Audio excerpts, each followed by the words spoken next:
destiny and Nigeria prosperity and heading VOYAGE, definite destination. But before we formally declare the program open by the Vice Chancellor of the University, let me quickly recognize distinguished personality in our midst. Of course, everybody is very important, but of course, we have dignitaries who have come from far and wide to identify with OLABISI University 111th Inaugural Lecture, Professor Inaugural Lecture.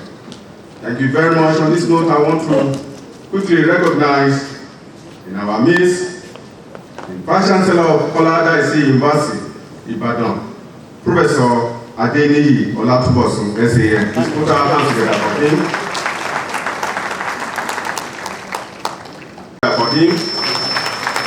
Another distinguished former Dean of Faculty of Education, Professor Lasum Badamoshi, is equally in our midst.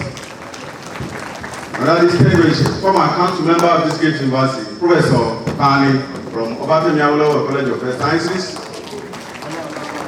Professor Dayo Amokaye, SAN, is equally in our midst.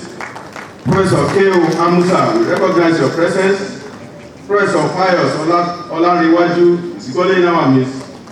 Because Professor Taiwo, I think it's equally important for me to give honor to whoever is due. University of Lagos, where we started from before jumping to OLABISI University those days. I want to tell you that what I saw there has been replicated here. You know this and that. Thank you very much. We appreciate your coming. You like people. The spouse to our distinguished inaugural, Professor Inaugural Lecture of today. Thank you for coming. We appreciate you. Another replica of our vibrant Professor OLIYIDE of OLABISI University. We thank you for coming. We appreciate you. And of course, Olusesan SAN and Professor Olusesan. Thank you for coming. We appreciate you. And of course, Dr. Musimi, thank you for coming. Dr. Ekundayo, and of course, Dr. Oyagiru from Backward University. We appreciate you. Thanks for coming. Distinguished OUItes, great Nigerian students, and the greatest Nigerian students. Please clap for yourself if you agree with that. Thank you very much. We appreciate you. This is His Royal Majesty Oba Dr. Olufemi Ogunleye, the Towulade Akinale of Owu Kingdom. We appreciate your coming. Thanks for coming, sir.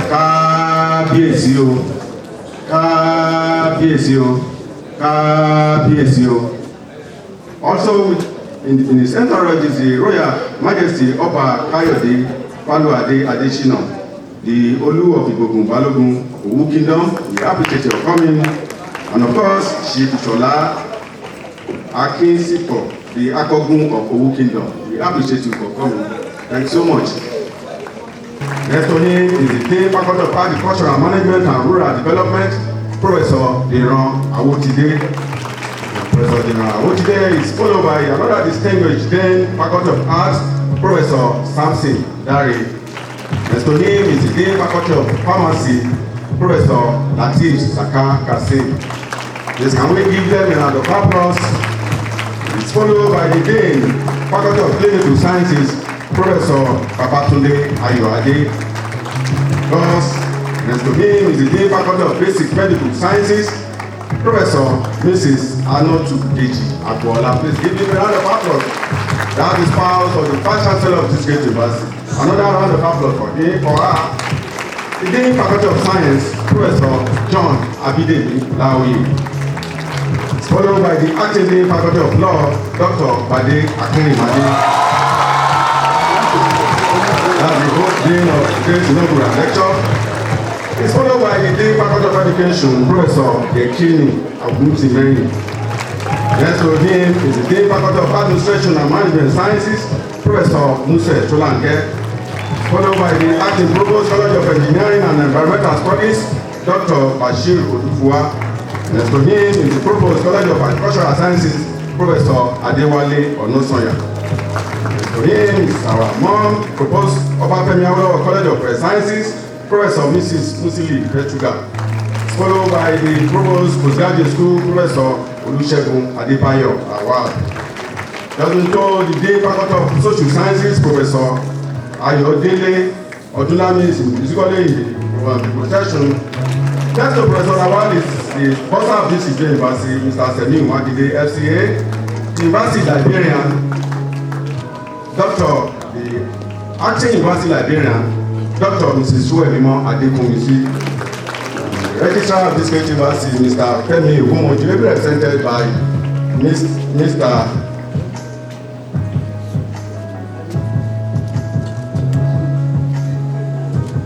Next to him is the Deputy Vice Chancellor of Administration, Professor Charles Olufemi Adekoya. We call here the Deputy Vice Chancellor of Academy, Professor Olatunde Oderinde Abosede. And of course, the inaugural lecturer of today, I call him a prolific writer and accomplished public administrator, a distinguished academic, and accomplished university lecturer, Professor Olusesan. We honor by distinguished alumnus of this great university, the Vice Chancellor and the Vice Chancellor, Professor Ayodeji Agbola. Please give me a round of applause. Please, I will be seated. Thank you very much. Distinguished ladies and gentlemen, it is now time for me to invite the registrar of this great university, Mr. Femi Ogunmoju, who is ably represented by the distinguished deputy registrar in this great university, Mr. Shiji Odufuwa.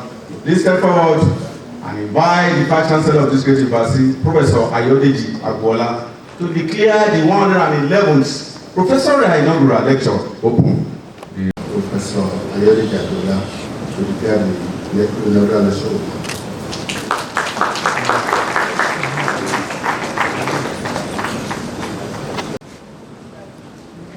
The Principal Officer of the University, Provost, Deans, Heads of Department, President, Professors, other members of Senate, other University committee here present, KBSU, and we recognize the traditional rulers here among us, the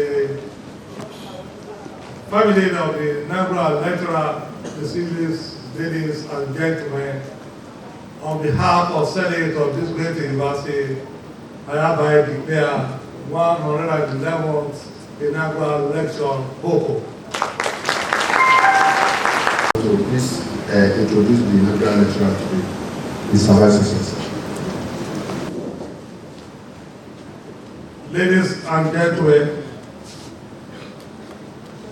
please permit me to specially recognize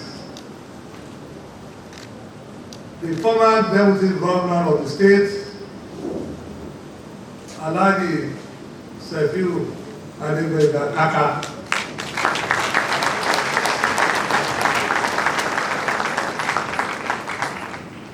Thank you very much. I have the singular honor to present to you the citation of Professor Olusesan Oluyide. Prof was born on the 23rd October 1963 at the famous rice town of Ofada. Of course, all of us always eat Ofada rice. Near Abeokuta, Ogun State, to late Lee Hamid Atonda Oluyide and Madam Rashid Shekiola Oluyide, both of whom were of Egba extraction. He had his primary education at Elizabeth Primary School, Ijoku, Abeokuta from 1969 to 1971, and St. Paul Demonstration Primary School, Onikolobo, Abeokuta from 1971 to 1975. He then proceeded to the prestigious Baptist Boys High School, Abeokuta, for his secondary education between 1975 and 1980. He had a brief stint as a clerk at First Bank of Nigeria before gaining admission to the Ogun State Polytechnic, now Moshood Abiola Polytechnic Abeokuta, for his general certificate of education at that level. He subsequently returned to First Bank of Nigeria and worked there until 1985. So you can see why Prof like money too much. When he gained admission to the esteemed University of Lagos for a Bachelor of Law degree, which he obtained in 1988. Professor Olusesan was called to the Nigerian Bar in 1989, having passed the Nigerian Bar final examination in the second class upper division, after which he proceeded to serve the nation in the NYC scheme in Lagos State. Let me give you another applause again. He immediately returned to the University of Lagos for a Master's of Law degree, which he obtained in 1991. He thereafter worked as counsel and senior counsel, respectively, in the reputable law firms of Odita Adebiyi & Co., 1991 to 1994, and Olaniwun Ajayi & Co., 1994 to 1995. While at Odita Adebiyi & Co., he also doubled as senior research officer for Toma Micro Publishers Limited, a sister organization to Odita Adebiyi & Co., and the pioneer electronic law publishing organization in Nigeria. He thereafter returned to Marking as an assistant manager in the corporate finance department of First City Monument Park Limited, now known as FCMB PSC, until 1996, when he decided to establish his own law firm, Olusesan, Oluyide & Co. in Lagos. Professor Oluyide joined the services of OLABISI University on 8 February 1998 through the dint of hard work and tenacity of purpose, rose through the ranks to become a professor on 1st October 2012.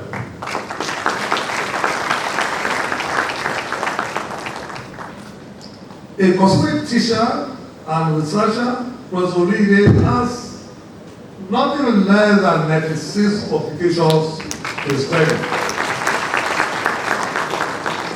in different reputable forums spread across virtually all the continents of the world.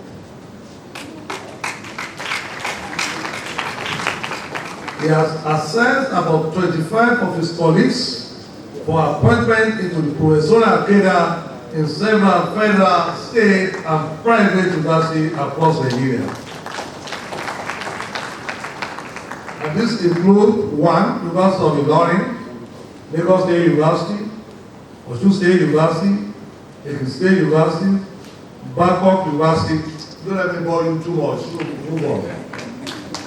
There are so many to his credit. Professor Oluyide has also supervised 4 doctoral PhD theses and 1 Master of Philosophy dissertation onto completion, and is currently supervising 5 other doctoral PhD theses, 3 of which are also nearing completion. He has equally supervised 19 master's dissertations, including one which he jointly supervised at the University of Victoria, South Africa, as well as about 200 undergraduate long essays. He has also served as external examiner at the undergraduate, master's, and doctoral degree levels in several universities across the nation. With an eventful career spanning several citadels of learning, Professor Oluyide at different times was the head of the Department of Commercial and Industrial Law, pioneer head, Department of Commercial and Industrial Law, Bangkok University, Division Remo, while on sabbatical leave. was also head Department of Private Law of this great university and a two-term Dean Faculty of Law between 2014 to 2018. Our erudite and amiable Professor Olusesan has served OLABISI University in various capacities in several standing and ad hoc committees, including member University Master Plan Competition Committee 1998 to 2000, Editor-in-Chief, the Nigerian Journal of Private and Commercial Law 2001 to 2007, member University Advisory Committee on Internally Generated Revenue, member Committee on Review of Criteria for the Promotion of Academic Staff, member Committee on Exit Comment of National University Commission, NUC, Institutional Accreditation Panel, member Committee on Nomination of Honorary Doctoral Degree Award, member Committee on Review of University Handbook, Chairman Central Continuing Education Staff Selection, and Appraisal Committee between 2014 to 2017.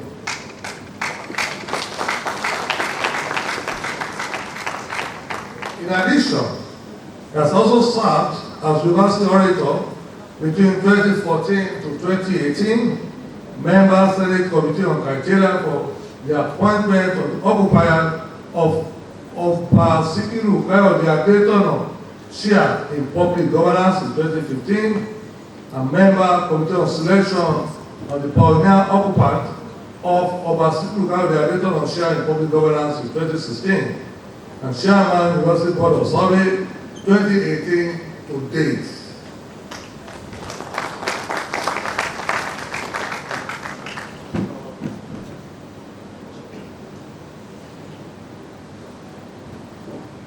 At the national and international level, Professor Oliyide has brought his wealth of experience and knowledge to bear on several assignments, which include currently being a member of the 60th Anniversary Planning Committee of the Chartered Institute of Bankers of Nigeria.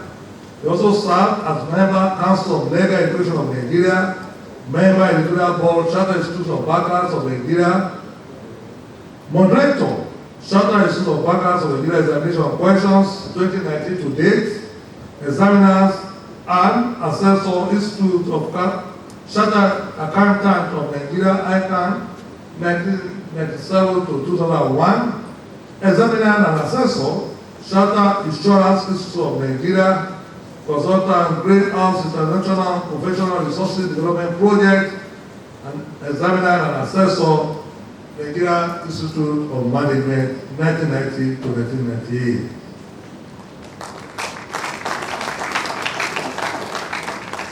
Our inaugural lecturer today has won several awards and distinctions nationally and internationally. Notably among these are the Teslim Olawale Elias Award, which is the biggest award of excellence and distinction conferred on law teachers in Nigeria.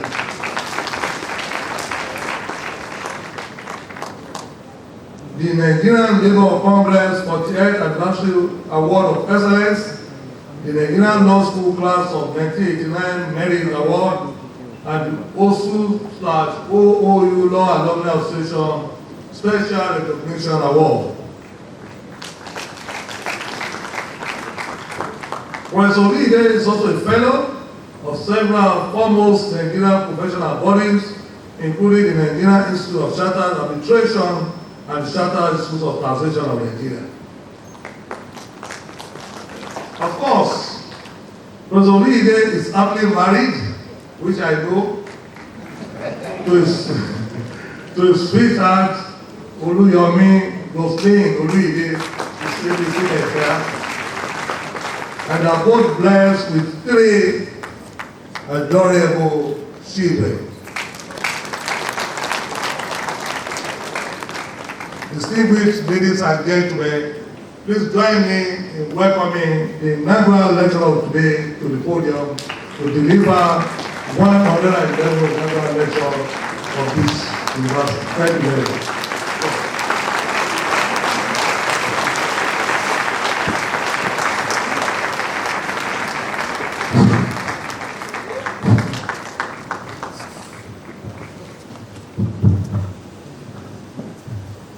Vice Chancellor, sir. The Deputy Vice Chancellor Academic, the Deputy Vice Chancellor Administration, the Registrar and other principal officers, provosts of the postgraduate school and of colleges, deans of faculties and student affairs, all heads of departments, all members of Senate, all members of staff, teaching and non-teaching. My lords, the Honorable Chief Judge of Ogun State and other honorable judges here present, members of the lower bench and the bar, your royal majesties, my lords spiritual and temporal, the general overseer, ably represented by the resident pastor, international headquarters and global chairman of God's Men of Valor of Mountain of Fire and Miracles Ministries, other pastors and all members of Mountain of Fire and Miracles Ministries, friends of the university and special guests, great OLIYIDE, great OLIYIDE, greatest of the greatest OLIYIDE, gentlemen and ladies of the press, distinguished ladies and gentlemen, Mr. Vice Chancellor, sir. In the tradition of the university system globally, this inaugural lecture, the 111th in the inaugural lecture series of our esteemed university, affords me the privilege as an occupant of a professorial chair in the university of sharing with this distinguished audience my contributions to the advancement of humanity through scholarship in my 2 decades and a half sojourn in the university, which contributions made the justification, which contributions provide justification for my being pronounced professor and admitted to a professorial chair on 1st of October, year 2012. Mr. Vice Chancellor, sir, like many inaugural lectures, this has its own fair share of history, and its uniqueness even transcends history and has profound historic spiritual connotation. The historic aspect of it is that although it is the fourth in the Faculty of Law, it is the first to be delivered in the Department of Business and Industrial Law, which is the department that I belong to. I'm a man of faith, and as such will never overlook the spiritual in the affairs of my life. Within this context, the spiritual aspect of the uniqueness of this lecture is that although I became a professor 11 years ago, this lecture is coming at the exact time when heavens have destined that it should be delivered. This explains why the Trinity, God the Father, God the Son, and God the Holy Spirit converge in our midst this afternoon. Not only that, they even ensured that the lecture is named after them, 111. I am certain that inaugural lecture 111 that is being delivered today will never be forgotten in the annals of a highly regarded university. The spiritual underpinning of the lecture also manifests by the scriptural implication of today's date, 8, the 8th day of the 8th month. The scenario therefore brings God's words into fulfillment, that the Almighty God had made everything beautiful in His time. In the course of my career, I have at various times been privileged to engage in pervasive research endeavors in various aspects of law, such as taxation law, jurisprudence, private property law, matrimonial causes, alternative dispute resolution, and so on. And the findings in these researches have been published in several reputable journals across the world and in all geopolitical zones in Nigeria. However, my major research focus has been banking and finance law, with particular interest in the interrelationship between law and regulation as they pertain to banking. And this provides the rationale for the title of this inaugural lecture. Introduction. Mr. Vice Chancellor, sir. OLIYIDE has observed that the role of law and regulation in modulating actions, omissions, endeavors, and interrelationships in order to ensure peace, order, good relations, harmony, stability, well-being, and prosperity in any society, Nigeria inclusive, cannot be overemphasized. Law and regulation have peculiarly profound role in relation to banking, because of the strategic and significant relationship of banking to every society. OLIYIDE has also asserted that banking in any nation is the bedrock. Quote, banking in any nation is the bedrock, the very foundation of the prosperity of that nation. Because as the very nucleus of the economy, banking is the pivot around which all other activities within each nation of the world revolve. Banking is synonymous with and is organically linked to money, which no man, and I'm happy that the Vice Chancellor observed that in the course of his reading my citation. Banking is organically linked to money, which no man can possibly do without. The banking industry in any economy is so strategic that virtually everyone is a stakeholder, and this is why in the United Kingdom, for instance, most holidays in each calendar year are referred to as bank holidays, underscoring the foundational pertinence of banking to the entire UK. Among other roles, banks are key in capital formation, and this pertinence of banking underscores the need for banking to be massively regulated in every nation of the world, Nigeria inclusive. Nature and significance of meaning of banking. Why is banking? Why is the meaning of banking so pertinent? It is submitted, Mr. Vice Chancellor, sir, that the meaning of banking is the very substratum of banking regulation, and this explains the pertinence of the meaning of banking. Unless the scope of banking is unequivocally defined, there cannot be any meaningful regulatory framework for banking, both as a vocation and as a macroeconomic process of substantial socio-political and economic significance. OLIYIDE has submitted that the meaning of banking is elastic in nature, and it expands and contracts depending on socio-economic dynamics and dictates. For instance, there was an era in Nigeria when the scope of banking was enlarged to accommodate universal banking, in line with what OLIYIDE termed fascinating global developments, and which OLIYIDE defined metaphorically as a one-shop financial market, total package banking, or barrierless banking.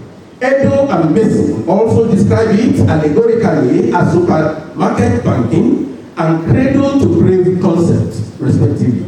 After a while, however, the meaning of banking was contracted by the removal of the universal banking model.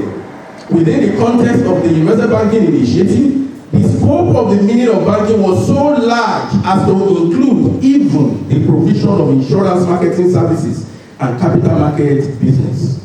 Also, contactless banking, which is now very pervasive, was not an aspect of banking until recently, when the aggressive intervention of digitalization compels that it must be so. And this, as we shall observe as this discourse progresses, necessitates the definition of banking in the Banks and Other Financial Institutions Act 2020, (BOFIA), to include digital, virtual, and electronic, digital, visual, or electronic banking, as well as to engage in other regulatory activities in respect of the novel spectrum of banking. It is submitted that the elasticity of the meaning of banking is a natural and global phenomenon, and it shall remain the cornerstone of banking regulation in Nigeria's march to socio-economic and political prosperity in view of the dynamic nature of Nigeria, just as the case is in other nations of the world. Theoretical foundation. Mr. Vice Chancellor, sir, extant literature on law and regulation generally establish that the demarcating line between the two concepts is thin indeed. Thus, both terms will either be used interchangeably or conjunctively throughout this discourse. Also, although multiple theories of regulation have over time been identified by scholars, including the public interest of welfare theoretic or helping hand theory, originated by Peake, hereinafter called the public interest theory, the contracting theory popularized by Coates, and the capture theory associated with Stigler. This discourse shall be situated within the context of the public interest philosophy of regulation. Public interest theory of regulation, which Schleifer contends has become the cornerstone of modern public economics, is chosen as the theoretical foundation of this discourse because it overwhelmingly focuses on the overall interest and well-being of the society as the reason for regulation, a thinking that is in tandem with the thrust of this lecture. Sociological jurisprudence will also be instrumental in justifying the regulatory reforms that shall be recommended in the lecture because, as Oliyide observed, it is central to any meaningful use of law as driver of social change, progress, and prosperity. It is only natural, therefore, that it will feature as one of the two critical philosophical drivers of this discourse. Meanings of bank and banking. Mr. Vice Chancellor, sir. Overwhelming theories, judicial, statutory, and opinions of scholars firmly establish that bank is synonymous with banker or banking company. In this discourse, therefore, one of them will be referred to as meaning the three. Similarly, judicial and statutory authorities as well as opinions of scholars coincide from the point that banking and banking business are synonymous. Arising from the elasticity of the definition of banking mentioned earlier, authorities converge on the notion that any attempt to define banking with precision will be continually elusive. For instance, in Attorney General of the Federation against John Umo-Eba, 1976, to Federal Revenue Court reports at page 18, the court was invited to decide whether collection of deposits from the public on various types of accounts amount to banking under Section 41 of the Banking Act 1969. Despite the unequivocal provisions of Section 41, which His Lordship Akobi J should simply have given literal interpretation to, His Lordship held that the business carried on by the accused person in that case did not amount to banking business. And Ifeanyi and Oliyide have criticized His Lordship's decision for having been reached par incuriam on the ground that the duty of the court in interpreting the statute is not to make statute, but to determine the intention of the legislature in enacting that statute and to bring the legislative intention into realization. The pathway, of course, to doing that, according to Ifeanyi and Oliyide respectively, is the guide of established principles of interpretation of statutes. Thus, in Attorney General of the Federation against John Umo-Eba, where the provision of Section 41 of the Banking Act 1969 was unambiguous, the court should simply have held that the accused person in that case carried on banking business and was guilty of the offense of carrying on banking business without possessing a valid banking license created in Section 1 of the Act. The banking definition quandary also manifests by conflicting definitions provided by extant statutes of coordinate status. For instance, the Bills of Exchange Act 2004 BEA defines bank as including the body of persons, whether incorporated or not, who carry on the business of banking. This definition is fundamentally defective because by virtue of Section 2 of BOFIA, banking business cannot be carried on in Nigeria by an unincorporated body of persons. Meanwhile, in Section 131, the interpretation section of BOFIA, bank is defined as meaning a bank that is licensed under BOFIA. This definition is very similar to that profiled in Section 258, the interpretation section of the Evidence Act 2011, which is to the effect that bank means a bank licensed under BOFIA. However, although the definitions in BOFIA and the Evidence Act respectively have the merit of being unequivocal, these definitions are nevertheless scarce and likely unhelpful for the purpose of determining what the bank actually is in Nigeria. Both definitions will be helpful in ascertaining the meaning of bank in Nigeria only if they are read in conjunction with the definition of banking business provided in BOFIA. Banking business is defined in BOFIA as meaning the following: the business of receiving deposits of current account, savings deposit account, or other similar accounts, paying or collecting checks, drawn by or paid in by customers, provision of finance, consultancy, and advisory services relating to corporate and investment matters, making or managing investments on behalf of any person, whether such businesses are conducted digitally, virtually, or electronically, or such other business as the governor of the Central Bank of Nigeria may by other public entities designated as banking business. Mr. Vice Chancellor, sir.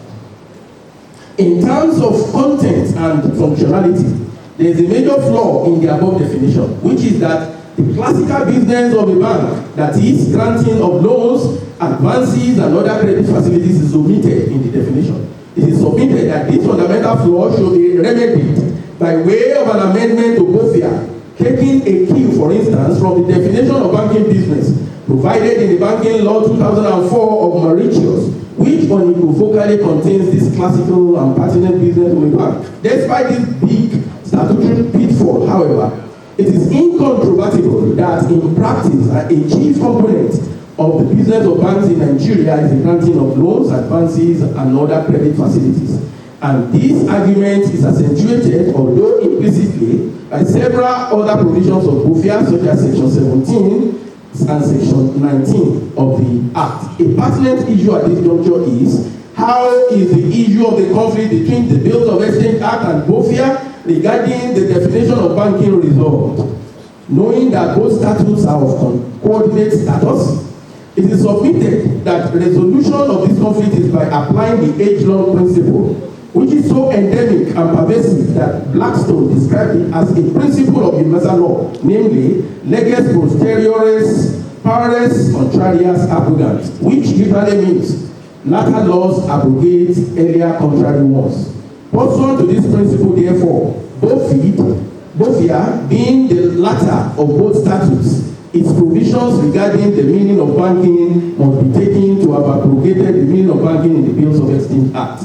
Having resolved this knotty issue of conflict in extant coordinate statutes regarding the definition of banking, the coast is now clear, Mr. Vice Chancellor, sir, that in Nigeria as of today, when the terms bank and banking business contained in BOFIA are together, a bank is an incorporated company that has been licensed pursuant to the provisions of BOFIA to carry on the following businesses: receiving deposits on current accounts, savings accounts, or other similar accounts, including fixed deposit account, target account, paying checks drawn by customers, collecting checks paid in by customers, providing finance consultancy services, providing advisory services that relate to corporate and investment matters, managing investments on behalf of anyone, and granting of loans and advances and other credit facilities, which is the omission that I mentioned earlier that is now being supplied.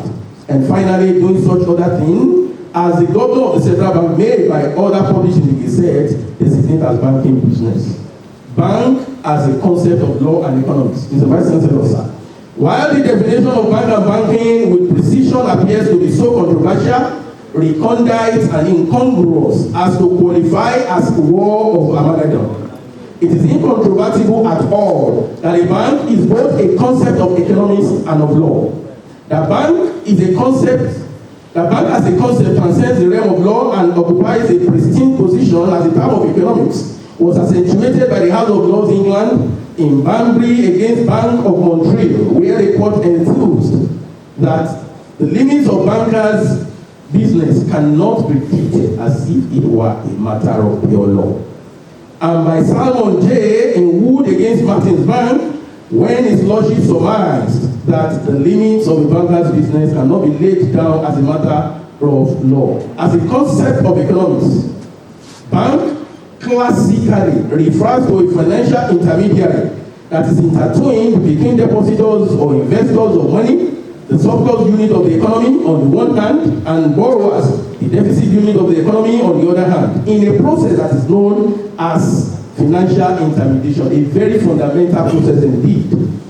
Financial intermediation connotes the process of channeling of funds from the affluent in an economy, called the surplus unit, to the needy but very creative and productive within that economy, called the deficit unit. Barring feeders, the result of financial intermediation, especially considering its massive multiplier effects, is economic growth and development. As a legal concept, on the other hand, a bank derives its qualification and authority to function, as well as its scope of operations, from specific provisions of the law of the country in which it operates, such as Nigeria. Concept and components of banking regulation. Mr. Vice Chancellor, sir. Banking regulation can be described simply as a process by which calculated requirements, restrictions, rules, guidelines, ethos, idiosyncrasies are imposed on banks so as to modulate the operations of those banks. Banking regulation also accommodates the means by which those requirements, restrictions, rules, guidelines, ethos, and idiosyncrasies are enforced in order to ensure compliance. According to Benjamin, banking regulation forms one of the three categories of banking law, the other two being market practices and case law. This is what will now be termed horizontal categorization of banking regulation. Banking regulation can also be categorized into two, namely state regulation, which refers to regulation by state, by government agencies designated and empowered by law to monitor and supervise the banking sector, and self-regulation, otherwise known as private regulation, which refers to regulation by private non-government organizations, bodies, associations, or professional institutions. This is what may now be termed vertical categorization of banking business. Components of state regulation of banking. Mr. Vice Chancellor, sir, state regulation of banking is very vast and almost limitless. The components of banking regulation in Nigeria will, for instance, include the following: 1, meaning of bank and banking business; 2, parts of the Central Bank of Nigeria and its governor; quality leadership and human capital development strategy; structure, competence, and adroitness of banking regulators; anti-corruption measures in the banking industry; banking dispute settlement, payments system; regulation of interest on bank lending; capital adequacy, quality loan portfolio regime, etc., etc., etc. Mr. Vice Chancellor, sir, I'm delighted to report that I've been privileged to conduct extensive research on virtually all these 10 broad components of banking regulation in the course of my career. And I shall now share some of the research experiences. Meaning of bank and banking business. Mr. Vice Chancellor, sir, bank and banking business and their pertinence to banking regulation have been conceptualized in segments 4.0 and 5.0 of this discourse. All the discussions in those segments regarding conceptualization double as the discussion on bank and banking as a major component of banking regulation and are hereby adopted as such. Parts of the Central Bank of Nigeria and its governor. Mr. Vice Chancellor, sir, OLIYIDE has asserted that in line with the Structural Adjustment Program (SAP), which Nigeria adopted in the latter part of the 1980s, and the necessity to relax the economy from the stronghold of government in conformity to prevailing global trends at that time, CBN was conceived as an institution that would be unshackled from government's apron strings and be largely autonomous. In terms of empowerment of the bank and its governor, however, the Nigerian government was at a crossroad, transfixed in between whether to adopt the totalitarian, overwhelming power conferring structure of the United States and Canada on the one hand, or the power sharing, checks inducing model of the UK on the other hand. Mr. Vice Chancellor, sir, as OLIYIDE enthused in 1991, Nigeria took a position as between the two options just discussed and decided to adopt the US-Canada totalitarian power concentrating archetype. And this it did through conferring massive concentrated powers upon CBN and the CBN governor by virtue of the totality of the Central Bank of Nigeria Act 2007 and BOFIA, as well as their predecessors, BOFID and CBNT. The overwhelming powers of the CBN and its governor, modeled after the US-Canada experience, made OLIYIDE to observe as far back as 1991 that the CBN and its governor practically had and still have the power of life and death, and that together they could kill Nigerians if they so desired. However, in view of the merits in the concentrated central banking executive powers model adopted in Nigeria, OLIYIDE asserted that there was absolutely nothing wrong in the country's choice of overwhelmingly empowering the CBN and its governor, but that the choice imposed on the country the obligation to be extremely careful, cautious, diligent, meticulous, responsible, honest, genuine, and irrevocably patriotic in appointing the CBN governor and ensuring that the person appointed is a committed and patriotic personage who will not wield too domineering influence on the executive arm of CBN over the bank's board of directors. This is because, according to OLIYIDE, the CBN governor is unarguably about the next most powerful public officer in Nigeria after the president and commander-in-chief of the Nigerian Armed Forces himself. Apart from the enormous statutory powers conferred on him in relation to banking sector and the country's macroeconomic environment, the CBN governor also has prodigious powers in managing the internal affairs of CBN itself. Meanwhile, Mr. Vice Chancellor, sir, OLIYIDE's 1991 prophecy manifested during the recent Naira redesign, or what OLIYIDE has better described as Naira re-inking saga, when virtually everyone in Nigeria, in the Nigerian polity, felt the adverse effects of the most misguided misconceived and ill-executed policy by an obviously wrong choice for the office of the sacred positioning of the CBN governor. The sordidness of that dark era will never be forgotten in Nigeria's socio-economic and political trajectory. Thousands of Nigerians paid the supreme price, many slid into depression, many lost their hard-earned money, many had money, but right in their faces, the money became utterly useless, and the country seemed sliding steadily into the brink of total annihilation. According to the Center for the Promotion of Private Enterprise, CPPE, the Nigerian economy lost about 20 trillion naira to the scarcity of naira during that inglorious era. And this is despite warnings about potential pitfalls by major global economic institutions, including the World Bank. All this sordidness happened just because of the indiscretion of an overwhelmingly powerful but manifestly wrong individual who occupied the position of the CBN governor. Mr. Vice Chancellor, sir. But for the salutary intervention of the governors of Kaduna, Zamfara, and Kogi states, and other states that later joined them in Attorney General Kaduna State and others against Attorney General of the Federation and others, as well as the judicial activism of the Supreme Court of Nigeria, Nigeria's rapid descent into extinction will probably have been a reality. Of particular interest is the propriety of the Supreme Court assuming original jurisdiction in that case.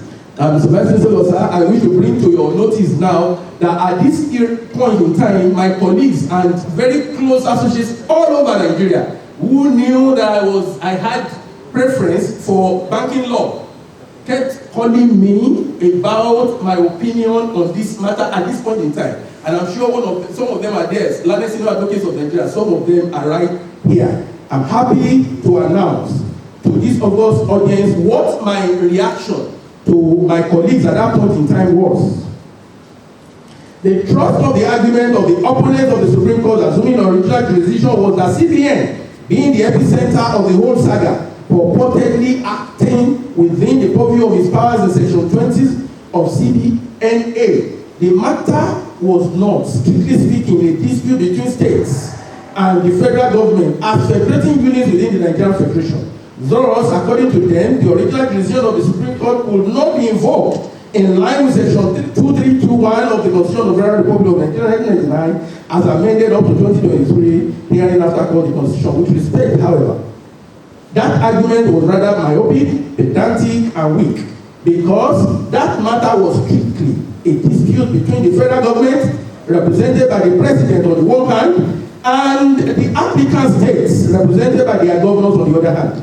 The president had exercised his powers in Section 23 of the CBN Act to authorize an ill-conceived and poorly implemented policy.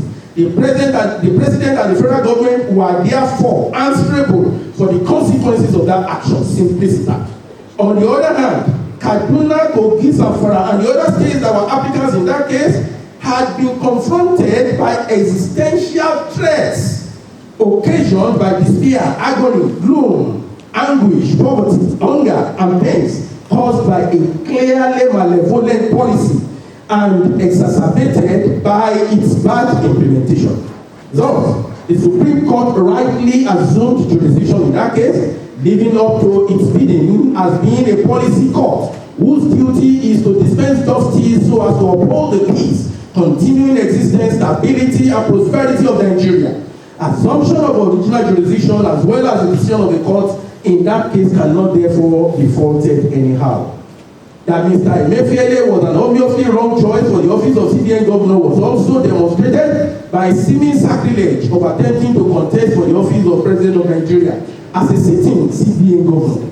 His action was sacrilegious because by its strategic nature and pertinence, his office is so intrinsically linked to the existence, stability, and well-being of Nigeria and Nigerians that it requires virtually a 24-hour-a-day concentration if huge success of the office would be made.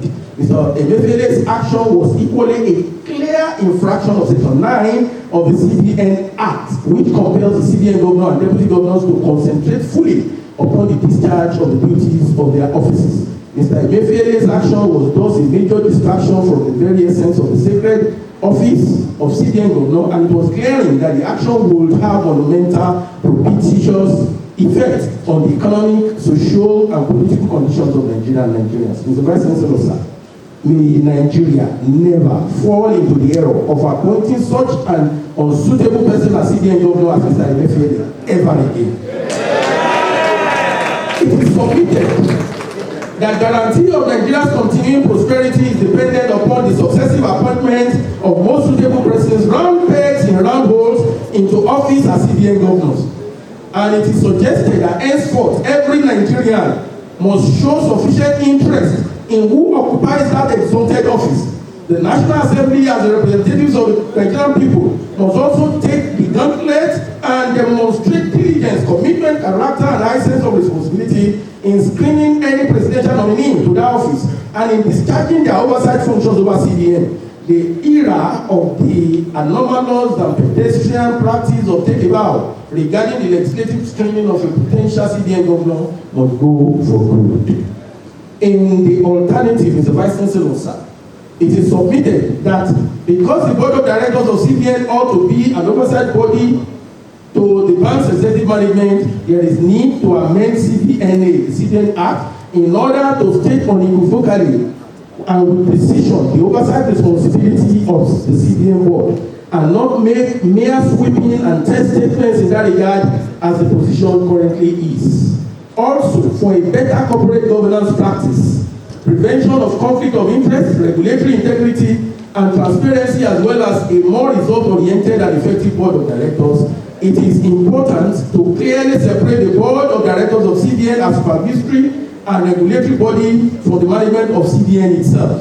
This is the Bank of England model, and if you allow necessary checks and balances between the board of directors of CBN on the one hand and the bank's management headed by the CBN governor on the other hand, it will also yield better results than the current situation in which both power of oversight and of management are concentrated in the CBN governor along the line of the America-Canada totalitarian power concentrating model.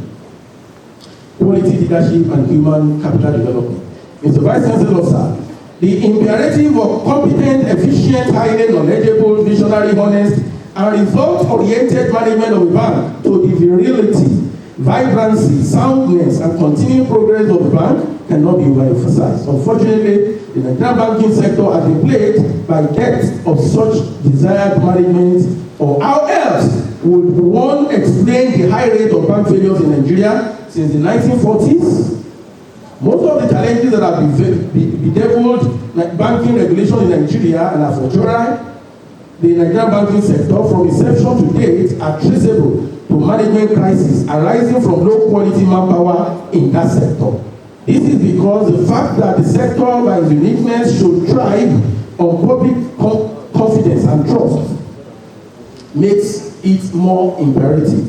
In general terms, OLIYIDE has submitted that quality of manpower is organically linked to leadership qualities intrinsic in humans who are charged with the responsibility of coordinating the affairs of a group of people in order to achieve set targets, visions, and goals. The submission here, according to OLIYIDE, is buttressed by the fact of conceptualization of leadership as a cognitive, attitudinal phenomenon, which must shape a leader in order to effectively and excellently coordinate the affairs of his team members or followers for the purpose of achieving success in given endeavors. OLIYIDE found that the components of attitude which translate to leadership include believing and fear and worship of God, which is the very beginning of wisdom, absolute faith in and prayer to God, irrevocable commitment to empathy, compassion, charity, love, care, and altruism. Show me a leader who is lacking in altruism, who is lacking in care, and I will tell you a very wrong person. I will tell you a person that can never be called a leader. If Mr. Emefiele were a leader, he would not have subjected Nigerians to the hardship that he subjected Nigerians to. So, in order for one to be a leader, you must have the components of the leader that OLIYIDE has accentuated. The correlation here, Mr. Vice Chancellor, sir, is that first, Oluyide's scholarly intervention in leadership studies is somewhat unorthodox in the sense that emphasis in that intervention is not the same as emphasis in leadership studies in formal business schools and leadership training institutions. And second, Mr. Vice Chancellor, sir, whereas there has been preponderance of rulers, bosses, politicians, managers in the banking industry, there have been extremely few leaders. Structure. Okay. Mr. Vice Chancellor, sir, it is submitted that in order to effectively regulate the Nigerian banking sector, there is urgent need to improve the quality of both leadership and followership in the sector. The efforts of the Chartered of Bankers of Nigeria in injecting quality into leadership and followership in the Nigerian banking sector through very deep, purposeful, and quite expansive sector manpower development strategies, hinged on competencies, capacity, and integrity as core values are quite salutary. Indeed, the appalling and sordid state into which the Nigerian banking sector will have slid, but for the CIBN intervention can be better imagined. It was at CIBN that I got the unique opportunity of participating in what can conveniently be referred to as a world-class leadership masterclass forum. Incidentally, the Institute is currently celebrating its 60 years of excellent contributions to Nigeria's socio-economic growth and development. And Mr. Vice Chancellor, sir, I'm privileged to serve on that high-powered 60th anniversary organizing committee of the Institute. It is submitted that this anniversary celebration must afford the Institute the opportunity to take stock and to irrevocably plunge itself even more into solving the huge problem of leadership and followership deficit currently bedeviling the Nigerian banking sector. Structure, competence, and adroitness of banking regulators. Mr. Vice Chancellor, sir, the major regulators of the Nigerian banking industry are CBN and NDIC. The Financial Reporting Council of Nigeria, the Federal Competition and Consumer Protection Commission, and the Corporate Affairs Commission may be identified as some of the ancillary regulatory authorities. Apart from the phenomenon of empowerment of CBN and its governor that has been examined in this discourse, it is still apposite to discuss the structure, competence level, and adroitness of CBN and NDIC as the major regulators of the Nigerian banking sector, and this will now engage our attention. It is submitted, Mr. Vice Chancellor, sir, that CBN is hydra-headed and monstrous. It is further submitted that the bank should be held complicit regarding whatever rot that has characterized the Nigerian banking sector. In terms of hydra-headedness, CBN's major preoccupation ought to be the well-being and prosperity of Nigeria and Nigerians through superintending and ensuring stable, virile, sound, and progressive Nigerian banking sector, especially and the Nigerian macroeconomic environment generally. This is in view of the bank's objectives as contained in Section 2 of the CBN Act in particular, and the profuse powers bestowed upon the bank by the totality of the CBN Act and BOFIA in general. The huge trust upon CBN by Nigerians through these humongous powers imposes an obligation upon the bank to concentrate on diligently and excellently exercising the powers for the overall benefit of Nigeria and Nigerians. Unfortunately, CBN has deviated and got entangled by dissipating its energy on other resources dissipating its energy and other resources on issues that ought not to bother CBN, including supervision of other financial institutions such as microfinance banks, development finance banks, primary mortgage institutions, mortgage refinance companies, finance companies, and borrowed chain. Going by the latest statistics from CBN, the total number of non-bank financial institutions under CBN supervision is about 6,500. How would CBN, with its mega manpower and other resources, be able to manage and superintend and supervise all the Nigerian banks and then supervise about 6,500 non-bank financial institutions if we really want to resolve from the bank? Mr. Vice Chancellor, sir, regarding consumer protection, the very strategic provisions, the very strange provisions of Section 65(1)A and B of BOFIA is noteworthy. Those provisions effectively exempt all products and services of financial institutions, including banks, from the application of the Federal Competition and Consumer Protection Tribunal, meaning that the Competition and Consumer Protection Tribunal has been deprived of jurisdiction to adjudicate upon and redress losses incurred by failed banking products and services. It is submitted, Mr. Vice Chancellor, sir, that this is a classical CBN-sponsored power expansionist activity, and it is condemnable, as it is a mere move of CBN to protect its consumer protection power and activities. It is submitted that CBN has been overwhelmed by these humongous responsibilities, and that the expansionist spree has seriously delimited its efficacy and successfully carrying out its macroeconomic environment management and banking sector oversight function.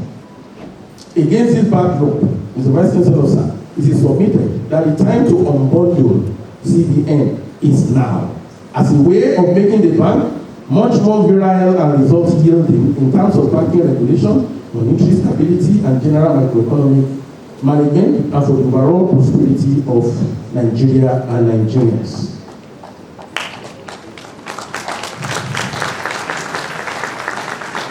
Within this context, Mr. Vice Chancellor, sir, CBN must be made to concentrate on managing Nigeria's macroeconomic environment and supervision of money deposit banks in Nigeria, while an independent body should be created to regulate and supervise non-banking financial institutions in Nigeria. However, the new autonomous regulatory body for non-bank financial institutions should cooperate with and maintain harmonious relationship with CBN, NDIC, FRCN, FCCPC, and other regulatory bodies for effective and integrated management of the Nigerian financial industry. Mr. Vice Chancellor, sir, NDIC also originated as part of the need for a watertight protection of the Nigerian banking sector as a result of the economy liberalization policy embedded in SARB. NDIC was established in 1988 by virtue of the Nigeria Deposit Insurance Corporation Decree 1988 with the core mandate of the Deposit Insurance Scheme, DIS, which was designed as a banking industry risk minimizer, and which involves the curative measure of NDIC ensuring deposit liabilities of insurable banks and other financial institutions in the country. DIS covers all deposit-taking financial institutions licensed by CBN, which include deposit money banks, MFBS, mortgage finance banks, PMBS, non-interest banks, and subscribers of mobile money operations.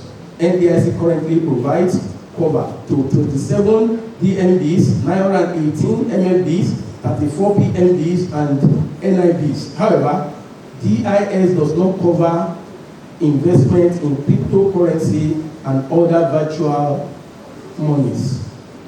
Although in its first 3 decades of existence, NDIC paid a cumulative sum of 11.92 billion to depositors for failed financial institutions, it is submitted, Mr. Vice Chancellor, sir, that this is a far cry or a dot in the circle, considering the enormity of the amounts that Nigerian bank consumers have lost to bank failures since the establishment of NDIC. Pertinent posers. Mr. Vice Chancellor, sir, pertinent questions should now be asked. First, despite the fact that banks render periodic returns to CBN and NDIC on virtually all aspects of their operations in line with the Central Bank of Nigeria Act, BOFIA, and the NDIC Act, why do Nigerian banks still fail?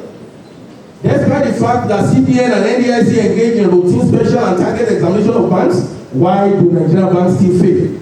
Despite the fact that the audited accounts of Nigerian banks must not only be approved by CBN, but must also be published in national newspapers, why do Nigerian banks still fail? And so on and so forth. Mr. Vice Chancellor, sir, answer to the foregoing questions is simple, and it is failure, not of regulation, but of regulators, the chiefs of which are CBN and NDIC. Within this context, a total overhaul and repositioning of CBN and NDIC for much greater efficiency and better results in their core mandates is strongly recommended.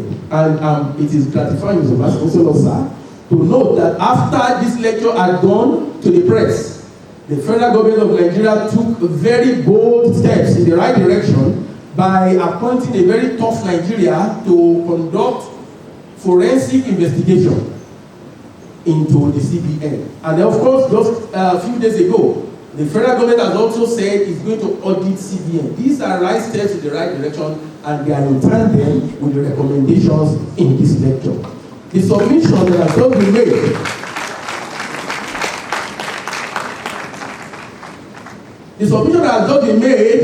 about the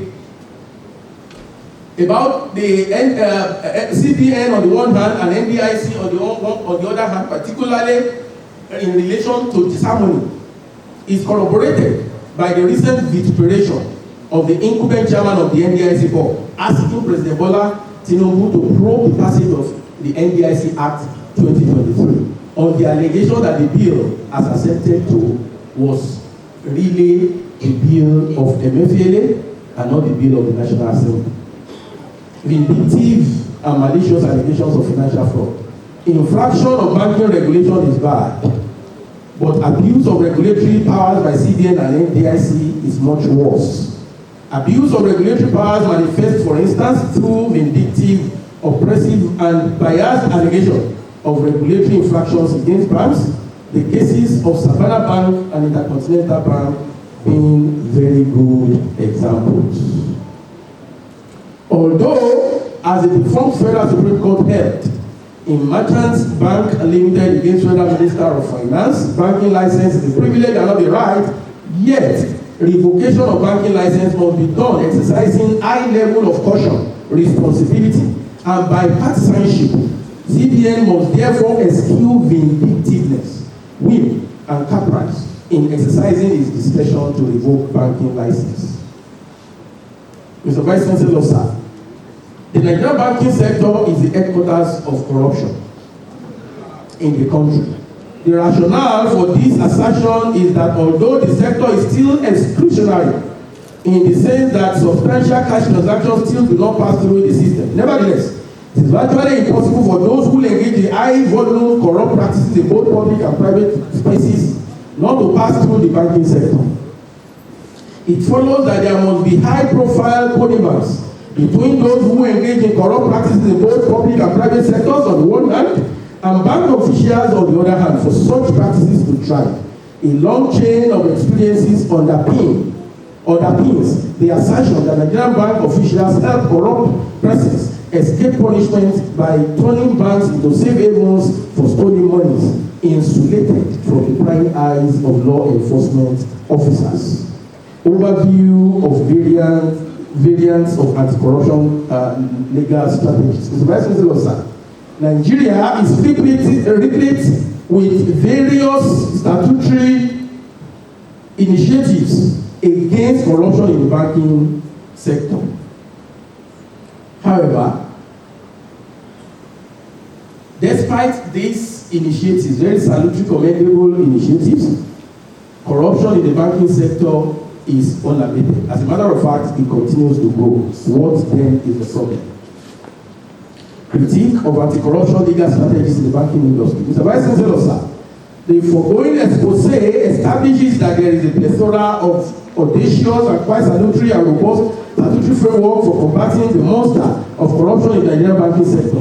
Despite this, however, the cankerworm persists and continues to ravage the system, bringing woes, hues, and cries in the process. The fundamental question, therefore, is why is this so? Answer to this critical question is not far-fetched. It is enforcement travesty and utter failure. Causes of this travesty and near wholesome failure include sociological and anthropological factors. We have lived in denial for too long that corruption is embedded in our culture in Nigeria, and this explains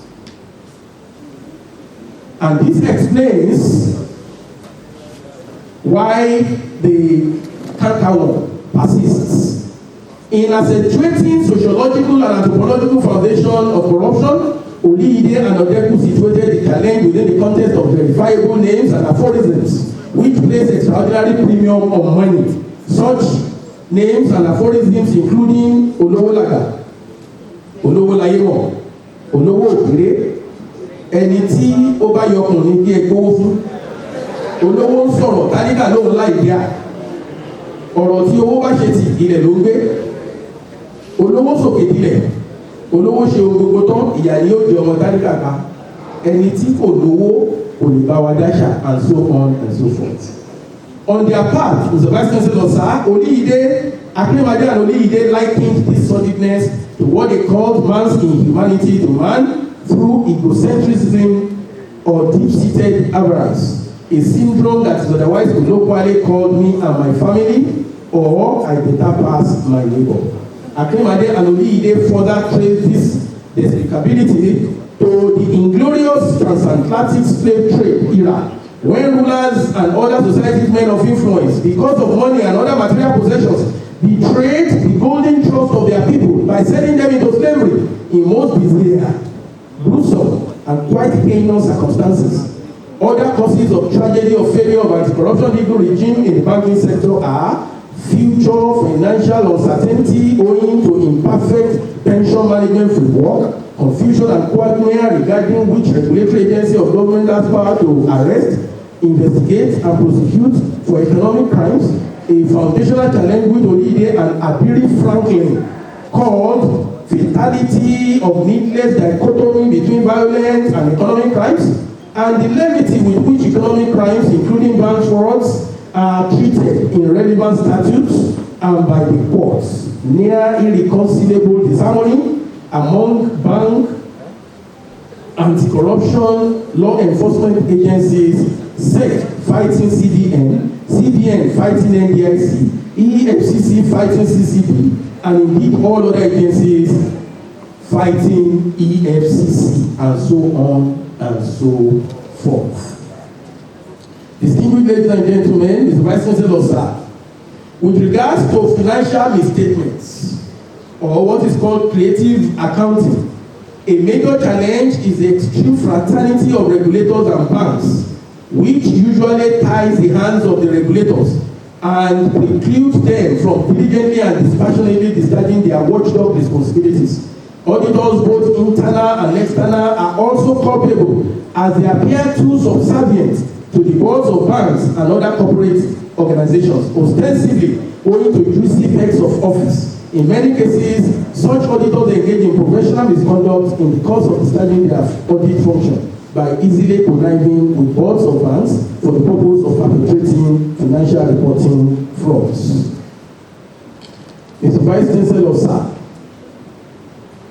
the quandary created by overlaps and conflicts in the relevant statutes that are targeted towards curbing bank corruption in Nigeria have been worsened by the large-scale disharmony among the various anti-corruption law enforcement agencies, and this marks of a huge clog in the pathway of achieving the very salutary objective of EFCC and the EFCCA, which is to rid Nigeria of economic and financial crimes, including all variants of corruption in the Nigerian banking sector. Mr. Vice Chancellor, sir, the Nigerian courts have intervened in a very admirable manner to also creatively interpret Section 6 of the EFCCA so as to practically clip the wings of EFCC where such is deemed necessary. On the other hand, the courts have done a yeoman's job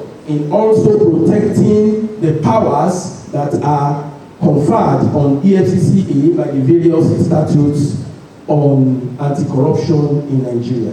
Banking dispute settlement. Mr. Vice Chancellor, sir, the pertinence of a speedy, efficient, virile, vibrant, and responsive judiciary to ensuring a vibrant, efficacious, and progressive banking sector, and by extension, Nigeria's overall prosperity cannot be emphasized. This is more so because the judiciary, just like infrastructure, is increasingly recognized by global institutions and the more developed nations as a critical development yardstick in a nation. Oliyide interrogated the accomplishments of the Nigerian judiciary in relation to the Nigerian banking sector and concluded that the judiciary's achievements are a mixed bag of the good and the bad.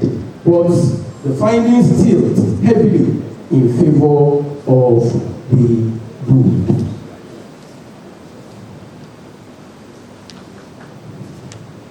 Mr. Vice Chancellor, sir, payment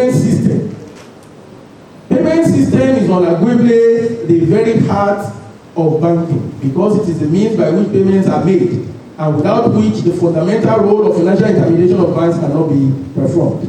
It is therefore deserving of this description that OLIYIDE has given to it as the very oil with which the wheel of progress of banking, business, and indeed commerce and economy is operated. Over the years, payments have been carried out in various forms by barter, deposit certificates, checks, bills of exchange, and other negotiable instruments. Check, however, remains the most common and most important negotiable instrument in Nigeria. OLIYIDE has asserted that despite the growing influence of contactless payment platforms, unarguably checks will continue to be a major instrument by which banks discharge their duty of effecting and collecting payments on behalf of their customers. OLIYIDE's position here is accentuated by the revelation earlier in this discourse that payment and collection of checks by or on behalf of customers is a major component of the business of banking in Nigeria. Contactless payment. Mr. Vice Chancellor, sir, one of the major features of the fourth industrial revolution was the advancement of technology, which has made bold incursion into virtually every facet of human life, and payment system is not an exception. Virtual currency, the cryptocurrencies and e-naira controversy. Mr. Vice Chancellor, sir, cryptocurrencies are also a characteristic of the advancement in banking brought about by advancements in technology. The term cryptocurrencies is a synonym for a widely accepted form of cyber currency or digital or virtual legal tender, the most common example of cryptocurrencies being Bitcoin. Mr. Vice Chancellor, sir, it is submitted that cryptocurrencies will continue, despite the fact that it is illegal in Nigeria, will continue to be very, very attractive to Nigerians because of the high yields of investments inherent in that virtual money. And Mr. Vice Chancellor, sir, it is also submitted that the illegality placed on cryptocurrencies in Nigeria is merely pretentious by CBN. CBN knows that every day cryptocurrencies investments take place. They are advertised in various media. They know that everything about cryptocurrencies goes on daily basis. Yet, they live in denial that the cryptocurrency is illegal. So, Vice Chancellor, sir, in most developed countries of the world, cryptocurrencies are made legal, and it is submitted with respect, sir, that cryptocurrencies should also be legalized in Nigeria. Regulation of interest on banking. Mr. Vice Chancellor, sir, OLIYIDE has submitted that interest is both a term of economics and of law. Mr. Vice Chancellor, sir, the jurisdictional rationale for charging interest has also been a major source of controversy over the years, and this controversy was appraised by OLIYIDE, who concluded that contrary to widespread belief, it is not only Islam that forbids interest or usury on loans. Christianity and African traditional religion also do not approve of interest on loans, and that Christians charge and pay interest on loans more as a matter of commercial convenience than obedience to the Bible. Capital adequacy. Mr. Vice Chancellor, sir, capital adequacy is the heartbeat of banking. Capital inadequacy is what is tantamount to what medical practitioners call underlying morbidity factor. And if it is not quickly addressed, it results in cardiac arrest, again in medical parlance. So, capital adequacy is very, very important. In general terms, Mr. Vice Chancellor, sir, several models have been adopted in Nigeria in addressing the problem of capital inadequacy, including periodic increase in minimum period capital requirements, ensuring that minimum period capital requirements is always unimpaired by losses, stipulating single obligor limit requirements, and indicating capital adequacy ratios estimated in relation to both on and off balance sheet risk assets of banks, making non-compliance with capital adequacy requirements a ground for revocation of banking license, etc., etc., etc. The Vice Chancellor, sir, one of the most profound characteristics of any virile, healthy, and sound bank is high quality loan portfolio. Incidentally, there has been bad loan portfolio situation in Nigeria.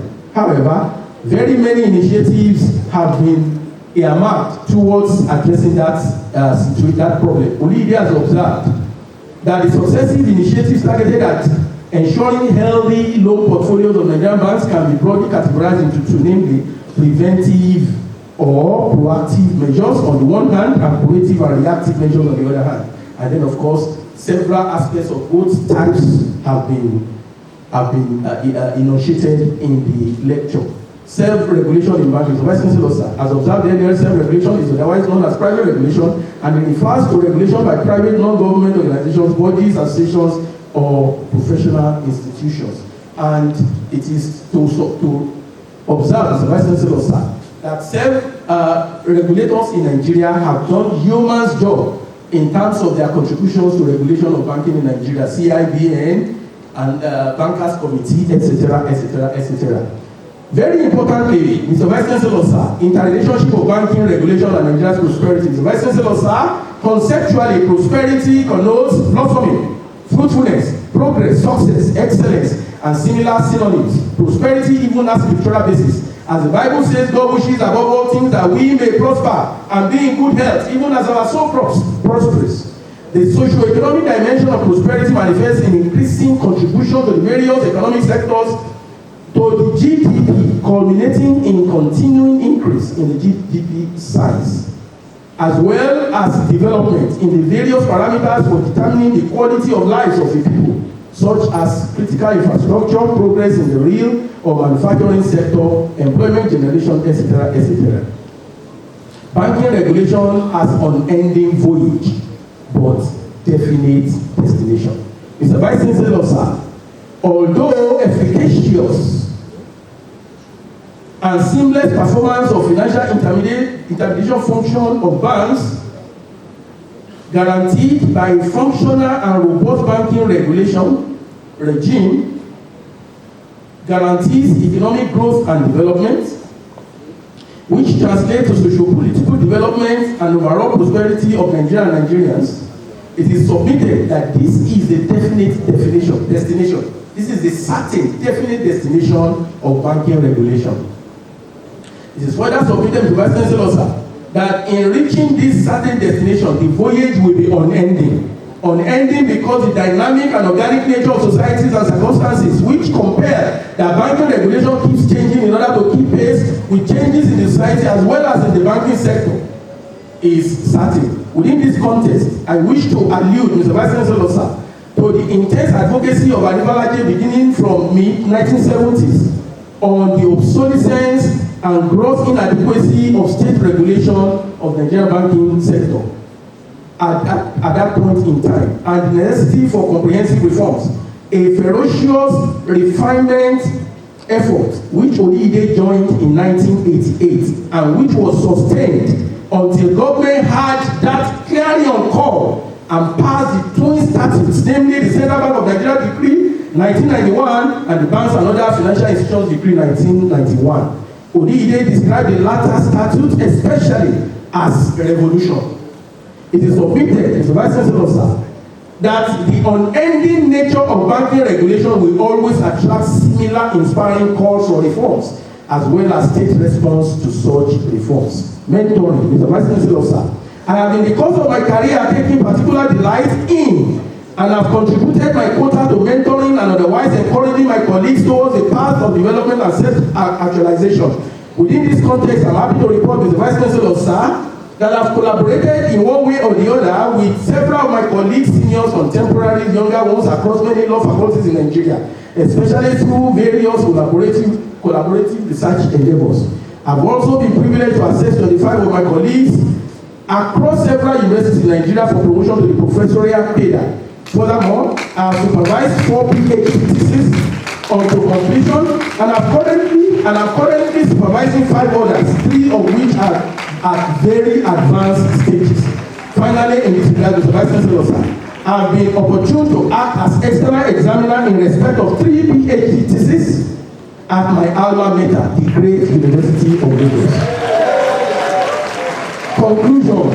Mr. Vice Chancellor, sir, this lecture has established the indispensability of law and regulation in modulating actions, omissions, endeavors, and interrelationships in order to ensure peace, order, good relations, harmony, stability, well-being, and prosperity in any nation, Nigeria inclusive. It has also been emphasized that law and regulation have a peculiarly profound role in relation to banking because of the strategic and significant relationship of banking and every society. Banking being the pivot around which every other activity in society revolves, and the life wire of social, economic, political, and overall well-being and prosperity of any nation.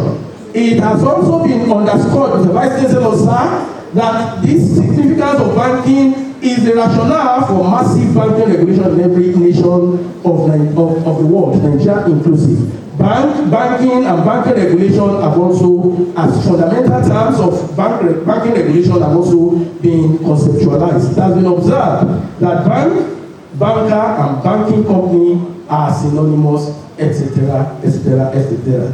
Invariably, Mr. Vice Chancellor, sir, MEDRA has surmised that we are no nearer knowing what a bank or banking business actually is. Nevertheless, as of today in Nigeria, Mr. Vice Chancellor, sir, when we read together the meanings of bank and banking business contained in BOFIA, the correct meaning of bank has been provided in this discourse.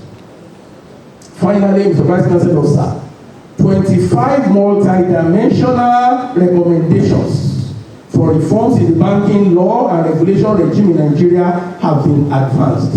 Some of these recommendations are for the attention of government, particularly bordering on the need to urgently overhaul CBN in terms of its governance structure and functionality.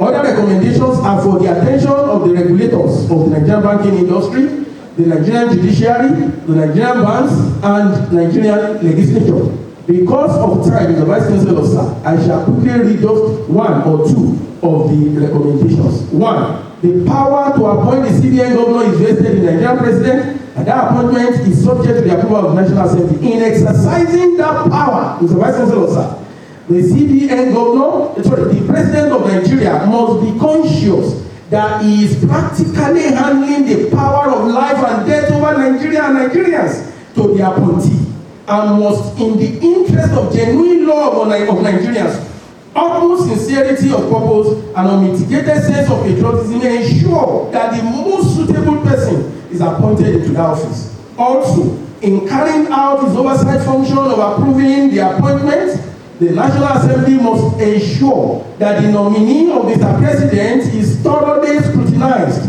before they give their approval in the overall interest of Nigeria's prosperity. Mr. Vice Chancellor, sir, leadership values and studies should be made a huge priority in the banking industry. Leadership studies should involve all cadres of employees in the industry, and the leadership model of OLIYIDE discussed in this lecture may be called in aid in this regard. In this connection also, the Nigerian Banking Code of Conduct, which has integrity as its major hallmark, is salutary, and the CBN, the Bankers Committee, and CIBN should ensure a much more vigorous, aggressive, and purposeful enforcement. CIBN's general manpower development activities, which are quite commendable, should be sustained and even improved upon as a way of injecting quality manpower into the Nigerian banking industry and solving the problem of leadership deficit in the industry. Mr. Vice Chancellor, sir, after this lecture had gone to the press, another recommendation occurred to me, which is very important: the need for CIBN to establish banking law and leadership studies center in select law faculties in Nigeria. And Mr. Vice Chancellor, sir, I can guess which school of law will be the first beneficiary of that initiative. I can guess, but I am only appealing that the faculty of law OOU should at least be the second beneficiary. I know what the first beneficiary will be. Let us just be the second beneficiary.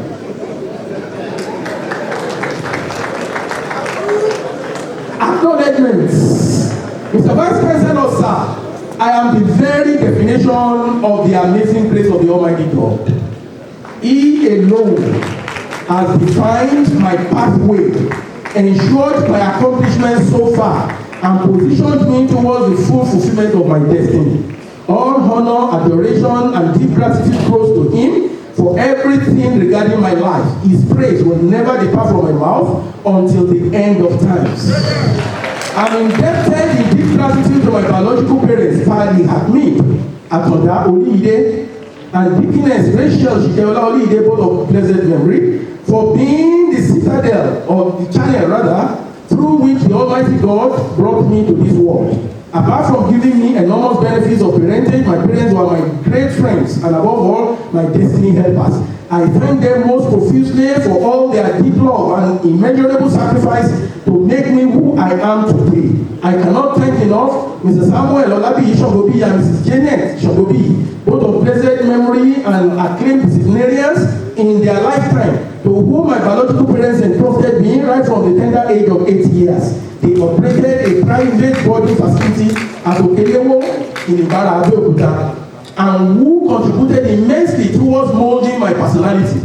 Interestingly, my cousin, Professor Yabode Ajidike Weniyi of Taichilari University of Education, is the biological daughter of the Shogobis and is here representing the Shogobi family. Sweet will always be the memory of their souls. May the beautiful souls of my beloved parents and guardians continue to rest in perfect peace. As a Vice Chancellor, sir, I'm indebted in immense gratitude to my parents in the Lord, Pastor Professor Daniel Kolawole Olukoya, and Pastor Dr. Olasade E. Olukoya. The Bible tells me that there can never be a second coming, but assuming AGO-IWOYE that there will be, these great Nigerians, these great children of Africa will still be my parents in the Lord. I thank pastors and all members of Mountain of Fire Miracles Ministries worldwide for their love and spiritual guidance and support. May God's love of you all continue to increase on daily basis in Jesus' name. I thank the leadership and members of God's Men of Valor and Christian tent makers of the ministries which I belong to for their kindness and prayers. I thank my paternal uncle, His Excellency Chief Olusesan Oshoba, Akerogun-Egba, and Aremo Ijebu, former executive governor of Ogun State, with whom I've been enamored from childhood and who is the living head of the Atabad dynasty of Egbaland. I also thank his amiable wife, my auntie, High Excellency Chief Mrs. Adenisola Oshoba, and indeed all my family members and relations from Ataba, as well as all others, for all their unalloyed love and support.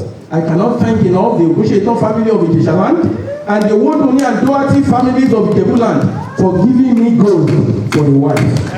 Mr. Vice President, sir, I profusely salute the council and management of our great university for graciously and kindly giving me the wings with which God has enabled me to soar in my career path as a scholar. I remain eternally grateful for this unique favor which I will never trade for anything in this world. Mr. Vice Chancellor, sir,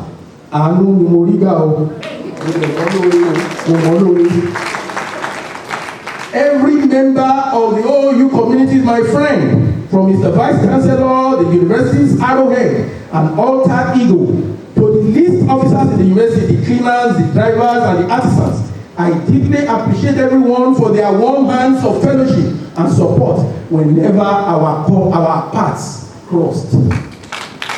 I immensely thank Mr. Vice Chancellor for his genuine and passionate belief in our highly regarded university and in the need to take it to higher pedestals from the time of his chairmanship of ASU OOU. And I remember Mr. Vice Chancellor very vividly the very robust arguments and debates that we used to have on the floor of Senate at that point in time. My prayer is that we will always have cause to experience that type of situation in this university. It was a very entertaining, very stimulating, very developing, growth enhancing moment. I wish that we will continue with that tradition, sir. My deep gratitude also goes to all former vice chancellors of our esteemed university for their various contributions towards growing the university and making it a citadel of pride.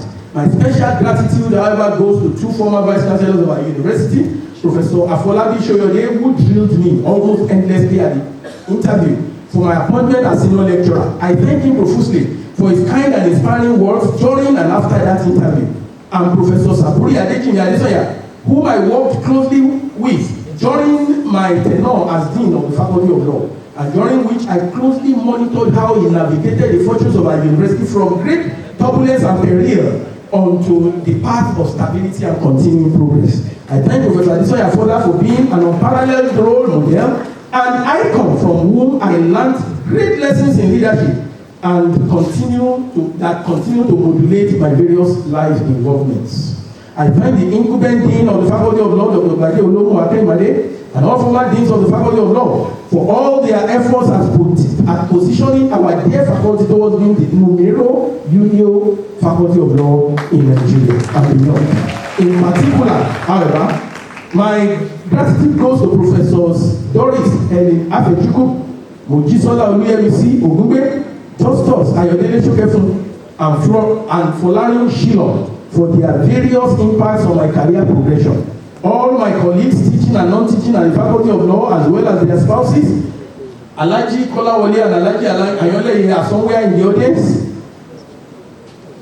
I want to thank you all for all your love and care of me since our paths crossed. You've been extremely wonderful, and I profusely thank you. By the grace of God, we will continue to be one indivisible, happy, and prosperous family.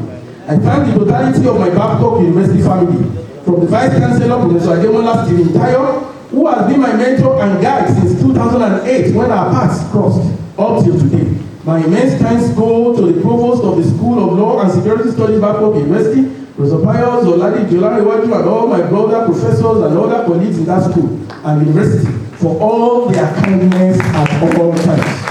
All my teachers from primary school up to postgraduate education have impacted profoundly on my life, and I thank them most sincerely. At St. Paul's Demonstration Primary School, my two favorite teachers, Pastor Alaba Adefison and Reverend Oluyomi Akinwumi, taught me in primary 4 and primary 5 respectively. They also doubled as my private lesson teachers at different times. I thank the Almighty God for sparing their lives to witness what their boy has become as today. I thank God for that. I thank God for that because both of them are here today. They are here today. And because both of them are servants of the Most High God.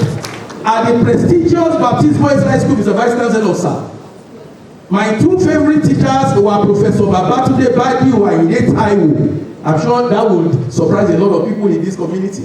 That was one of my two favorite teachers at Baptist Boys High School. And Chivoluseun Akibiyi, SAN.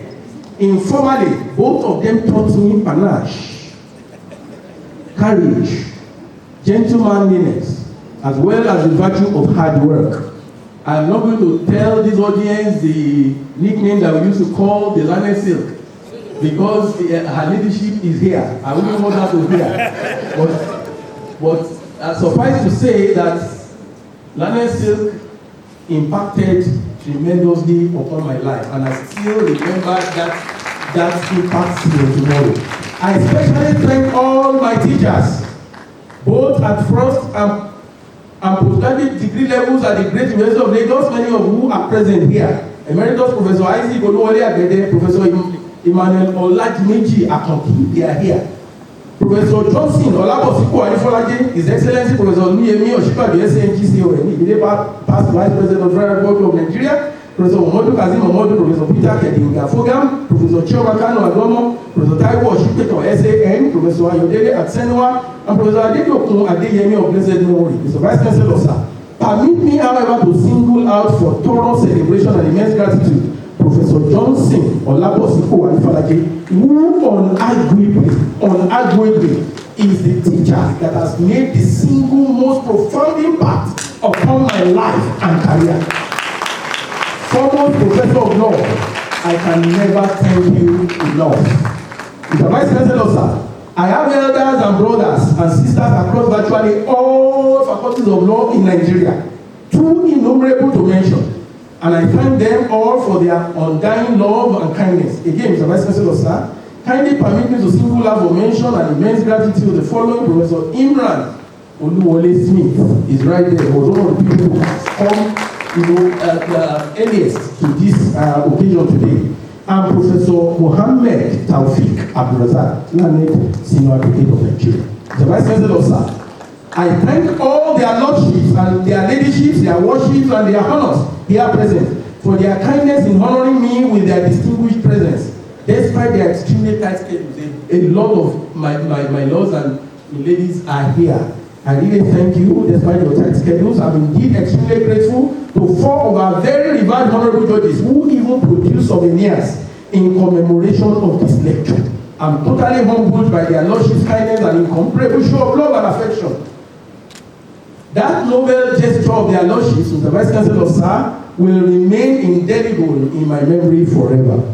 I thank other senior advocates of Nigeria and non senior members of the bar, including but not limited to Ade Adedeji Esquire, SAN, Dr. Joseph Nwobike, SAN, Dr. Muiz Adeyemi Badire, SAN, Olusegun Fakunmi, Esquire, SAN, Olugbenga Ojo, Esquire, Adebaye, Esquire, immediate past deputy chief of staff to the Nigerian president, Olufunsho Olukoya Esquire, Dele Oloke Esquire, Adenuwa Sanusi Esquire, Abidin Olusegun Ibidunni Esquire. You are all deeply appreciated for all your kindness and brotherliness over the years. My respected seniors at Baptist Boys High School are here. Professor Olukayode Oyekomi Oyeshiku, the president of the BBHS Old Boys Association.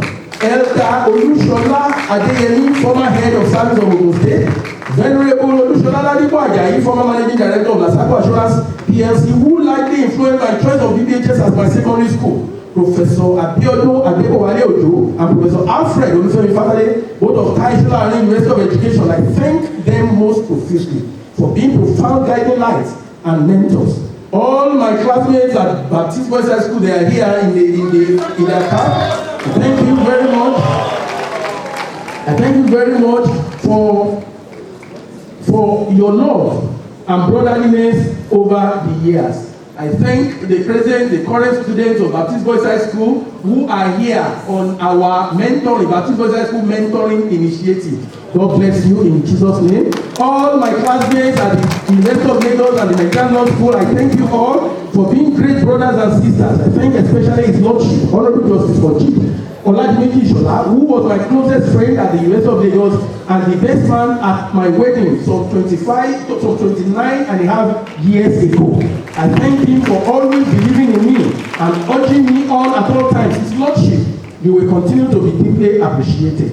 I thank my brothers from other mothers, Professor Pius Oladeji Olariwaju, Pastor Shegun Kingsley, Pastor Matthew Oluseye Abati, Pastor Andrew Onyeloku, Chief Ohiole Esele, and again, His Lordship, Honorable Justice Moji Oladimiji Ishola, and their beloved families for their dependability and immeasurable support over the years. I thank the entire ASU OOU Alumni Association for their giant strides in supporting our faculty since the association was formed in December 2014. I particularly thank His Lordship, Honorable Justice Ademola Bakre Jr., my great brother, Chief Dr. Adetokunbo Olore Fasi Yusuf, Olusegun Shipeolu Esquire, Ajibola Oladele Kaka Esquire, and Olufemi Shokon Esquire for their untiring efforts at ensuring that the association grows in leaps and bounds. Mr. Vice Chancellor, sir, I thank all my students, present and past, for giving me the privilege to be of impact in their lives and for the robust relationship they have maintained with me over the years. I thank all our royal fathers. Mr. Vice Chancellor, sir, starting from the Togulade Akiale, His Royal Majesty Oba Olufemi Ogunleye, to all our other royal fathers representing the Egba Traditional Council, I thank you all for your presence here today. Adiape lori o, bàtà pẹlẹsẹ o, irukẹrẹ adi abẹrẹ o, ẹṣin ọba ìyẹn adẹ jẹ okopẹ o. I thank His Excellency, former Deputy Governor of Ogun State and a distinguished Senator of the Federal Republic of Nigeria, His Excellency Senator Shefiu Adegbenga Kaka, one of the most refined politicians that Nigeria has ever produced. I thank you for your support and encouragement at all times and for finding time to be here today. My immense gratitude goes to my adorable children, Iyanoluwa Oliyide, Jesu Olusesan and Jesu Olusesan for their love, encouragement and support, and above all for making parenting easy and seamless for me. God bless you, my beloved children. You all shall fulfill your destinies in full to the glory of God Almighty in Jesus' name. Mr. Vice Chancellor, sir, my soulmate, the love of my life, and to use the epithets of teen lovers, the only sugar in my tea, the only honey in my cup, the only fish in my ocean, the only tree in my oasis, the only rose and lily in my garden, the only one who can manage the affairs of a typical Ibadan like me, my gold, my diamond, my everything, my darling wife, I thank you from the bottom of my heart for being a formidable support system for me and our children. May you reap the fruits of your labor in full. Mr. Vice Chancellor, sir, distinguished ladies and gentlemen, I thank you all most profusely for your iconic audience and rapt attention. God bless you all.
Before I invite the Vice Chancellor to prepare the inaugural lecture close, let me quickly recognize the following distinguished guests in our midst. His Excellency Senator Adegbenga Kaka, a former Deputy Governor of Ogun State. You are most welcome, sir. Professor Adeniyi Olatubosun, SCN, Vice Chancellor, Komlada University, Ibadan. You are most welcome. Professor Imam Oluwole Smith, SCN, you are welcome, sir. Chief Dr. Fasi Yusuf, former Commissioner for Information, Ogun State. His Royal Highness, Oba Dr. Olufemi Ogunleye, Towolade Akiade of Ogun Kingdom. His Royal Highness, Oba Dr. Kayode Famade Adesina, Olu of Ibogun, Balogun. Honorable Justice Jibril Jibodu, Ogun State High Court of Ogun State High Court. Honorable Justice Olumuyiwa Olusoya, a retired High Court Judge, you are most welcome, sir. Professor Taiwo Ajala, SAN, Dr. Adekunle Ojo, SAN, Olusegun Fabumi, SAN, Professor Mojisola Gungbe, a former Dean of our Faculty of Law, you are most welcome, ma'am. Professor Ayolabi Elijah, Vice Chancellor, Martin Top University. Honorable Justice Oluwafunke Odubanjo, the spouse of our Honorable Odubanjo. The Lieutenant Colonel P.A. Adeomi is heavily represented by the Commanding Officer, Sapa Shagamu. Then Captain S. Nalimani, or something like that. You are most welcome, sir. Then Dr. Maurice Banere, SCA, you are most welcome, sir. SP Omolola Odutola, Police Public Relations Officer of the state. You are all welcome. It is my pleasure to now invite the Vice Chancellor to declare the inaugural lecture closed. Mr. Vice Chancellor.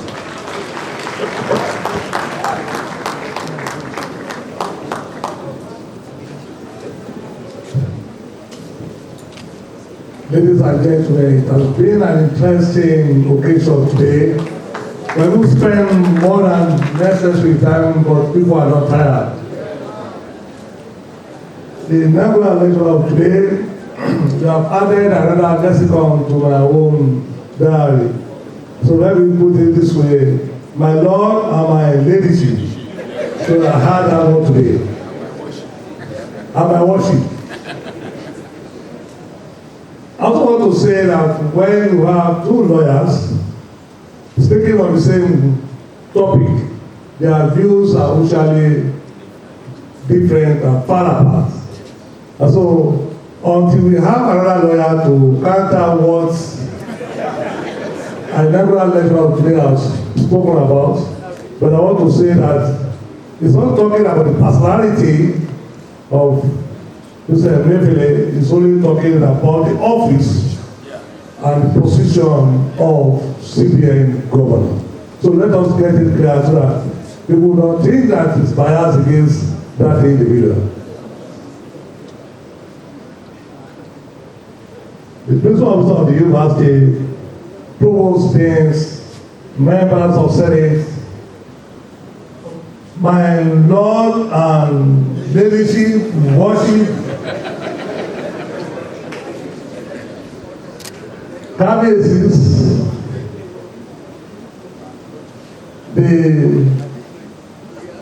my learning six, although we know that we are highly educated and not learned, distinguished others, on behalf of the Senate of this great university, I hereby declare this inaugural lecture closed.